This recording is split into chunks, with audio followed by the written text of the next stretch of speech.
I died for the first time on the 18th of August, 2006. It wasn't a particularly pleasant death, nor was it one that I expected. It was simply the random act of violence that destroyed my life, and it came out of nowhere. We were just relaxing at the pub, enjoying a few drinks after a busy day at work. It was my turn to buy a round of drinks, so I was trying to get the attention of the bartender. I felt someone punch me inside. At first, I thought someone had just hit me, but then I felt the warmth and the rapid stream of blood pouring down my shirt. I realized then and there that I'd actually gotten stabbed. As far as I can remember, it wasn't even that painful. Still, my legs gave out under me, and I collapsed to the floor. Even then, I worried more about ruining my expensive suit, ignoring the fact that I might be dying. Oncoming death is funny like that. Everyone thinks they're the exception, that they'll get out from whatever horrible situation the universe has thrust upon them. At least that's what I thought, as the life drained from my body. The world around me just faded to black, and before I knew it, I had just died. Then there was the void. At first, it was little more than darkness, only broken by weird shapes and colors in the distance. As I regained a sense of surroundings, I was dragged towards a new world, one without pain, suffering, nor death. All there was were people on a journey to different destinations. Whether they had all died like myself, or if they weren't born yet, I didn't know. All I knew was that I wasn't afraid anymore. The worries, the anxiety, and all my fears had been left behind. A light appeared in the distance, endlessly far away. I knew that would be my final destination, my final purpose in the brief life I'd led. Unfortunately, I never managed to get that far. I was jolted awake in my own bed, soaking wet from sweat and shaking like a maniac. My hand reflectively clutched to my side to cover up the wound I'd sustained, but it wasn't there anymore. In fact, I didn't have a single scratch on me. Had it all been a dream? My phone lit up on the bedside table. I picked it up to find dozens of text messages and missed calls. "Hey man, we're at the pub. You coming or what?" The first message read, sent at 9:43 p.m. "Hey Rick, where the hell are you?" The second message read, sent at 10:23 p.m. There were a couple of phone calls and another message. "I guess you fell asleep. Or maybe you're getting lucky. Whatever, I'll drink another shot in your honor. Happy birthday, Rick." Then I had over 20 phone calls and a singular message that sent shivers down my spine. "For fuck's sake, pick up the damn phone. Something happened to Danny." I immediately called back. My fingers were trembling both from anticipation and from the memory of what had happened only a night ago.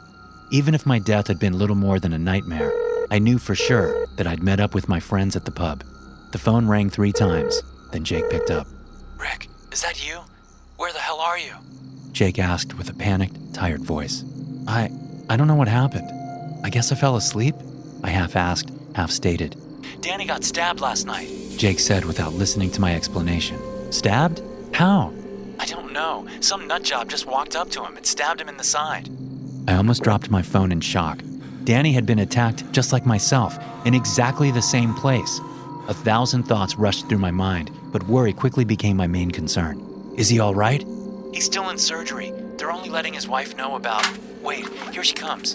Jake put his phone down, but I could still hear the muffled sound of their discussion. Danny's wife seemed upset, but I couldn't make out the words. "Jake?" I asked. He's dead. Danny's dead." The next few moments turned into a blurry haze of information. We'd all known Danny since we were kids, and now he was just gone. The murderer never even made it out of the pub. Apparently he got shot by one of the patrons as he tried to attack another guest. Still, I couldn't shake the feeling that I was supposed to die that night. Regardless of what happened, time marched on without answers. Some of our coworkers quit after Danny's death, trying to hopelessly move on. I didn't blame them. I also needed some distance. I never even told them what I experienced that night. It wouldn't have helped them anyway. A year passed, and I hardly spoke to any of my friends. I started to get semblance of normalcy in the wake of Danny's death, but that would all come to an end on the 18th of August, 2007. My birthday had arrived yet again, and I had absolutely no intention of celebrating it. Instead, I called in sick to work, bought a bottle of whiskey, and spent the day playing video games. By the time day had given way to night, I'd almost finished the bottle. Even as a rather large guy, the alcohol had hit me hard. At around 9 o'clock, I just passed out in bed, awaiting a horrible hangover in the morning. I only awoke around midnight when I heard the front door forcefully break open, followed by footsteps and whispers. I tried to get up, still drowsy from the alcohol. As I took one step out from my bed, I slipped and came tumbling down onto the floor. It produced a massive crash, loud enough to alert whichever intruders had broken in. "I thought you said no one would be home," a man stated angrily. "Don't worry about it. I'll go deal with them." The footsteps moved quickly in my direction. I tried to lock the door, but they were too fast, kicking it open and knocking me back to the ground. A masked man entered my room, holding onto a gun. He only spoke a single sentence to me before pointing the weapon at me and pulling the trigger. "You should have stayed quiet." Unfortunately, the man was a horrible shot. He'd aimed at my head, but had hit me in my throat instead. There I lay, drowning in my own blood as I desperately gasped for air. I couldn't crawl away, and I couldn't call for help. I died on my bedroom floor, on my own birthday, just as I had a year earlier. Once the life finally drained from my body and the god-awful pain ceased, I was back in the world beyond. I walked through the same colorful dimension that lay just on the edge of life. I admired the shapes and colors as they passed.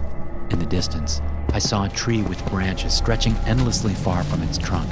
From each branch dangled a person, real but not existing in our world. I wanted to visit them, but that wasn't my destination. Because just like before, I would awake in my own bed, unharmed by the events from the previous night.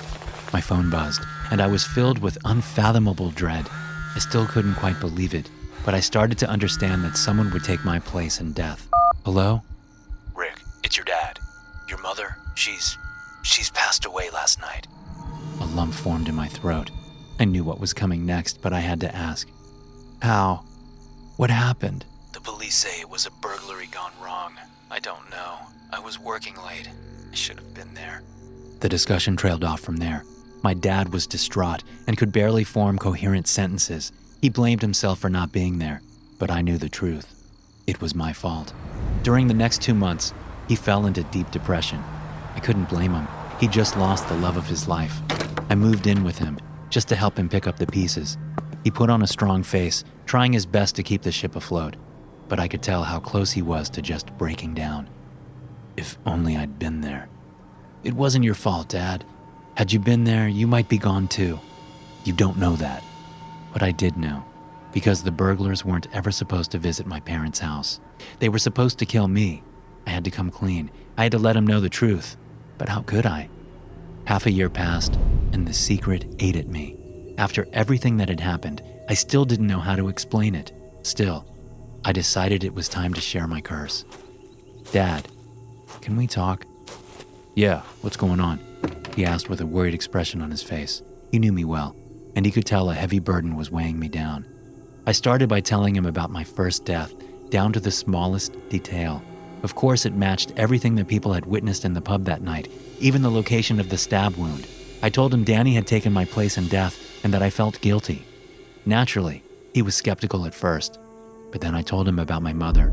I didn't spare him any details. I told him where I'd gotten shot, that the door had been broken down, and that there were 2 robbers. Every detail matched perfectly down to the letter. "I'm so sorry, Dad. It was my fault. I killed her." He just sat there in silence, processing what I just told him. "It wasn't your fault." I was confused. There wasn't a single ounce of anger in his words, only overwhelming empathy. "How can you say that? She didn't have to die." He mulled over his next words carefully before speaking.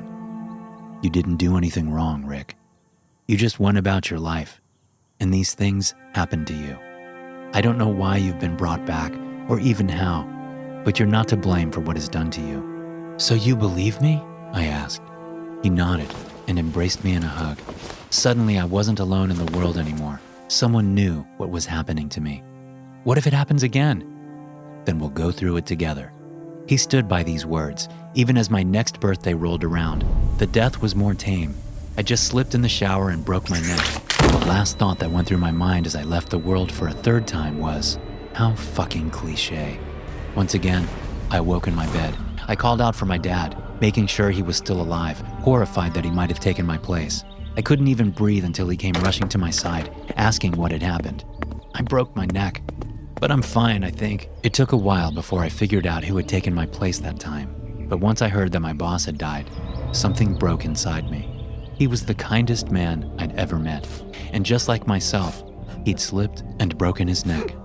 That was the final straw. It wasn't some bizarre coincidence I could brush off, nor a premonition. I decided then and there that I couldn't live with the responsibility. I had to put a stop to it, even if it meant giving up my own life. I figured that if I took control over my own fate and killed myself outside of my own birthday, maybe I could prevent more people from dying. First, I left behind a long letter to my father, explaining why I had chosen to leave. I couldn't face him in person. I knew he'd just try to talk me out of it, but it was something I had to do. I couldn't allow any more people to die on my behalf. Alas, fate is a fickle bitch. No matter how hard I tried, I just couldn't end my own life. I tried hanging, but the rope broke. Then I tried to shoot myself, but the gun jammed. When that failed, I tried to drive my car into a tree, but I somehow survived that as well. Any attempt was met with failure. All I could do was to wait for my next birthday and let someone die in my place. No matter how many times I tried, I couldn't die. I was a slave to destiny, and it was destroying me.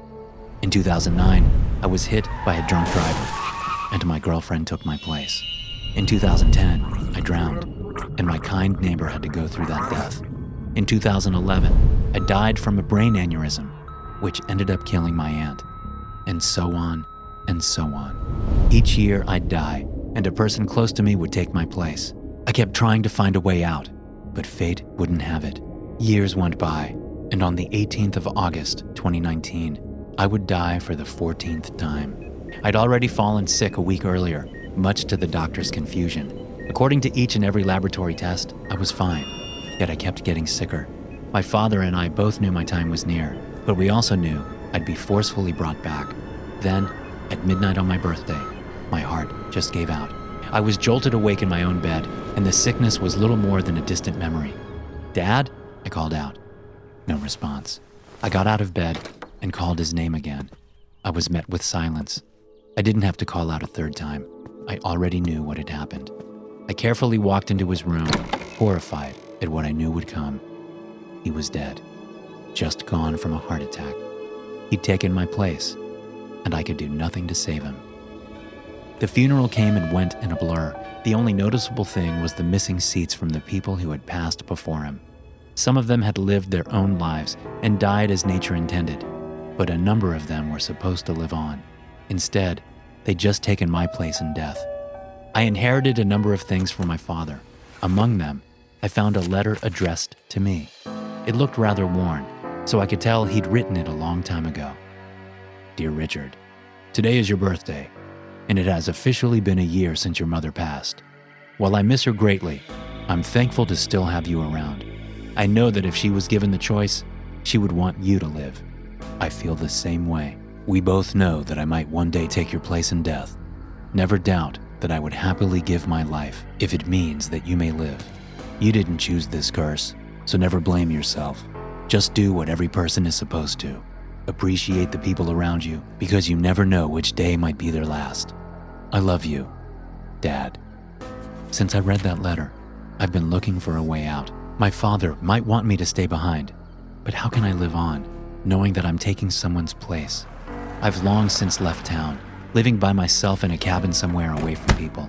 Hopefully, if I have no one left that cares for me, people will stop dying. At least until I can figure out not only how to die, but how to actually stay dead. I'm sorry. Thanks for listening. If you enjoy these stories, be sure to subscribe to the podcast and check out some more of my episodes here.